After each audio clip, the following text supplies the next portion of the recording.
તો આ સાથે સંવાદદાતા અનિલ પટેલ જોડાઈ ગયા છે।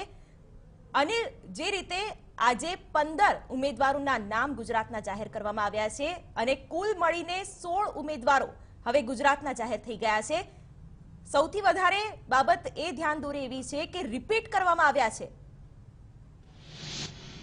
ખાસ કરીને દેવજી ફતેપરા એટલે કે માત્ર સુરેન્દ્રનગરના એક ઉમેદવારને બાદ કરતા તમામને રિપીટ કરવામાં આવ્યા છે અને કચ્છથી લઈને છેક વલસાડ સુધી।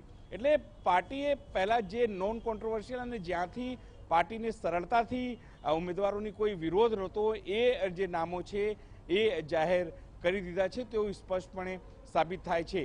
પણ અનેક એવી બેઠકો હતી, હજુ પણ છે 10 બેઠકો પાર્ટી જે પાર્ટી માટે થોડો વિવાદનો કારણ બની શકે છે। જાતિગત સમીકરણો જે છે તેમાં એ ફિટ નથી થતું અને કદાચ એ પણ થઈ શકે કે પાર્ટી કોંગ્રેસના જે નામો છે એની રાહ જોઈ રહી હોય કે કયા ઉમેદવારો, કારણ કે ઉત્તર ગુજરાતની તમને વાત કરું તો લગભગ જો સાબરકાંઠાને બાદ કરતા તમામ સીટો અત્યારે બાકી રાખવામાં આવી છે। પછી મહેસાણાની વાત હોય, બનાસકાંઠાની વાત હોય, પાટણની વાત હોય, કારણ કે ત્યાં પાર્ટી પાસે સીધી રીતે એવા કોઈ મજબૂત નેતા નથી કે જે જો જાતિગત સમીકરણમાં કોંગ્રેસ પોતાનું ટ્રમ્પ કાર્ડ ઓપન કરે તો તેનો બચાવ થઈ શકે।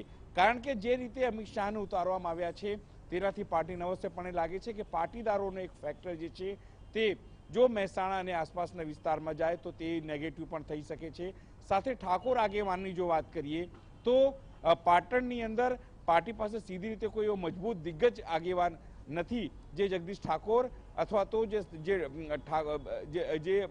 લીલાધર વાઘેલા છે, જો તેમને ટિકિટ ના અપાય તો નિશ્ચિત છે, કારણ કે તેમની જે રાજનીતિક જમીન છે એ ઠાકોરોમાં ધીરે ધીરે ઘટી રહી છે, વર્ચસ્વ ઘટી રહ્યું છે।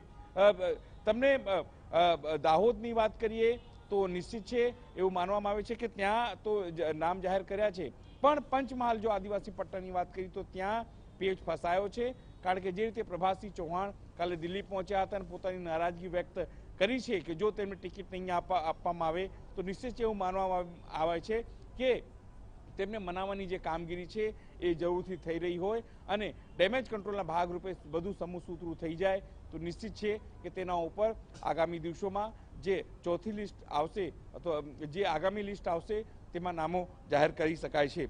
તે સિવાય સુરતની વાત કરીએ તો ત્યાં પણ જે છે દર્શના જરદોશને રાખીએ કે પછી નીતિન ભજીયાવાલાને તેને લઈને જરૂરથી પેચ ફસાયો છે અને એટલા માટે જ એવું માનવામાં આવે છે કે મેઇન સિટી હોવા છતાં, બીજેપીનો ગઢ હોવા છતાં માત્ર વ્યક્તિને લઈને નામો નથી જાહેર કરવામાં આવ્યા, કારણ કે પાર્ટી હજુ પણ ત્યાં જોવા માંગે છે। કારણ કે જે સુરતની જે વિસ્તાર કહી શકાય છે ત્યાં પણ પાટીદાર અનામત આંદોલનની જે છાપ હતી ત્યાં જોવા મળી હતી અને હાર્દિક પટેલ અને કેજરીવાલની જે મોટી સભાઓ છે ત્યાં થઈ હતી। એક વાત અલગ છે કે 2017ના ઇલેક્શનમાં તેની કોઈ મોટી અસર સુરતમાં નથી જોવાઈ, તમામ જે વિધાનસભાઓ છે એ બીજેપી જીતી હતી।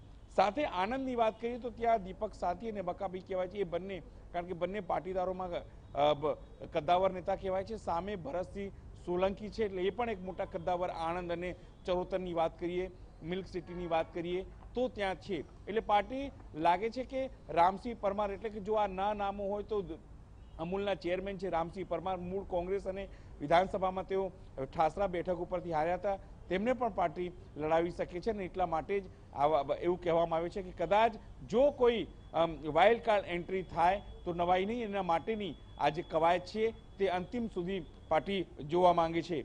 તે સિવાય તમને વાત કરીએ તો જે સુરત છે, મહેસાણા છે, અમદાવાદ પૂર્વની જો વાત કરીએ તો હજુ પણ અમદાવાદ પૂર્વમાં પાર્ટી જોવા માંગે છે કે જો મનોજ જોશીને ઉતારવામાં આવશે, જે રીતે ચર્ચા ચાલતી હતી તેવું લાગે છે કે જો એ પણ આયાતી ઉમેદવાર થશે અને લોકો પરેશ રાવલથી સ્થાનિક કક્ષાએ એટલા માટે જ કંટાળી ગયા હતા કે એ હાજર નહોતા રહેતા। કોઈ કામ નાનું મોટું હોય, ઇવન રેલવે માટે કન્સેશન પાસ પણ લેવું હોય અથવા લેટર લખાવવું હોય તો તેમની ઓફિસ બંધ હોય અથવા એક નારાજગી જે છે તેમને લઈને હતી, એટલા માટે પાર્ટી વિચારે છે કે હવે કોંગ્રેસ કોઈ ઉમેદવાર ત્યાં ઉતારે તો એને જોઈને પાર્ટી કોઈ નિશ્ચિત પોતાની રણનીતિ પ્રમાણે કોઈ ઉમેદવાર ઉતારે। એટલે આવા અનેક જે છે, સાથે તમને કીધું કે 3 પેટા ચૂંટણી છે એમાં પણ બીજેપીએ પોતાના ઉમેદવારો જાહેર કરી દીધા છે, જેની અંદર રાઘવજીની વાત કરીએ તો તેમને ફરી પાર્ટી એક વખત વિશ્વાસ આપ્યો છે અને જ્યાંથી વલ્લભ ધારવીયાએ રાજીનામું આપ્યું હતું તેવા જામનગર ગ્રામ્યથી તેને ટિકિટ આપવામાં આવી છે.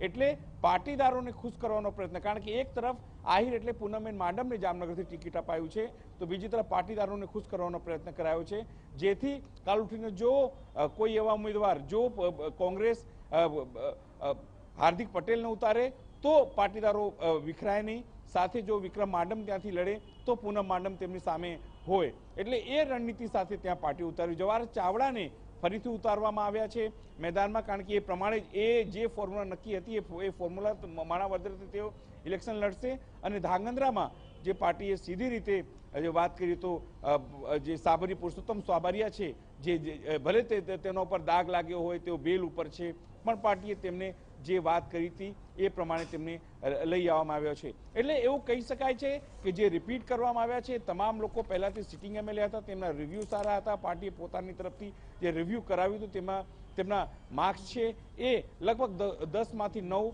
10માંથી 8.5 એવા માર્ક્સ હતા. કોઈ વિવાદ નહોતા. અને ત્યાં પાર્ટીએ પોતાની તરફથી જે વિધાનસભા સ્તરે ત્યાં સારી મહેનત કરી હતી ત્યાંથી પાર્ટીએ તમામને રિપીટ કર્યા છે. હું તમને એક મોટી વાત એ પણ કહેવા માંગીશ કે TV9એ માત્ર 1 કે 2 નામો બાદ કરતા લગભગ કાલે જ આ જાહેરાત કરી હતી કે લગભગ આટલા નામો જે છે તે રિપીટ થશે અને આટલા નામો ઉપર પાર્ટીને સંશય છે. એટલે 1 થી 2 નામો ઉપર હજુ પણ ચર્ચા ચાલુ છે. એટલે TV9 આમાં પણ સૌથી પહેલા નંબર 1 હતું. કાલે જ આ તમામ જે નામો ચલાવવાની અંદર. શિવાંગ. બિલકુલ.